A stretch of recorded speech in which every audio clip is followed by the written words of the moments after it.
You know, one of the temptations that we face anytime we're leading a group is to lead the group but miss the individual.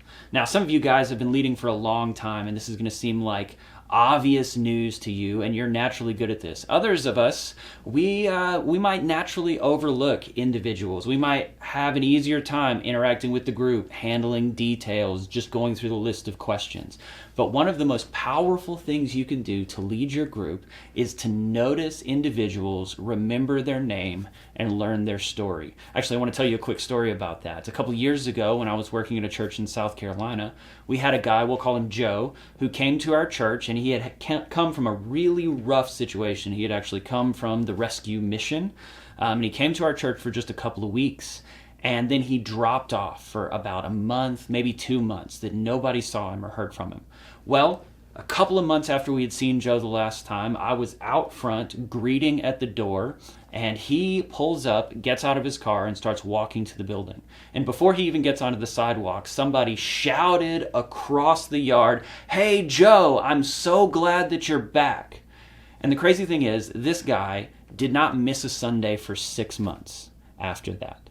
Someone remembered him as an individual, remembered his name, and showed excitement that he was back even though he had been gone, and that changed his commitment level. That was what he needed to feel like he was part of the community.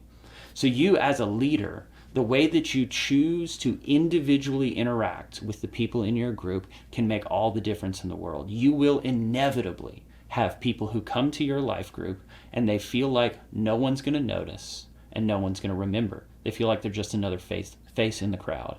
And sometimes remembering their name and a detail in their life, especially if you do that quickly, can be the most important thing to make that person go from on the fringe to part of the community.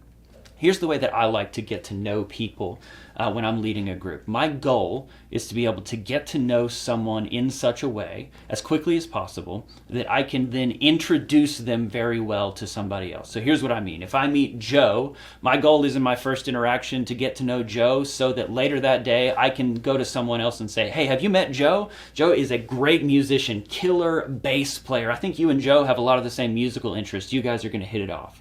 Because when I do that, I show Joe that I know him well and I make another connection. Or I might say, Elaine is just moved to Gillette. She moved here from Alabama. Elaine, let me introduce you to this other person who has kids the same age. And in doing that, I'm reminding Elaine that I noticed something about her and her family and making a connection for her. You're noticing individuals. Now, once again, this sounds really obvious. You might hear this and think, well, obviously, CJ, as a life group leader, I'm going to get to know the individuals. But sometimes in the chaos of life, we forget to check in, ask questions, and be present.